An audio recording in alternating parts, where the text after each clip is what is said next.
The second law is go higher AOV, don't go lower AOV. So what I mean by this, AOV means average order value. What I don't want you to do, and what I don't recommend, is go really cheap.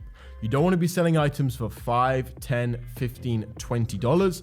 There's not enough money to be made unless you sell a fuck ton of items. And that's just not the best game to play. The better game to play is go around the kind of middle to high ticket items. So I would typically recommend goods $30, $40, $50, $60, $70.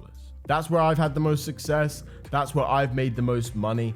And if you go lower and lower, you're just going to get low quality customers. So it means you're going to get lots of refunds and chargebacks and also customer service complaints.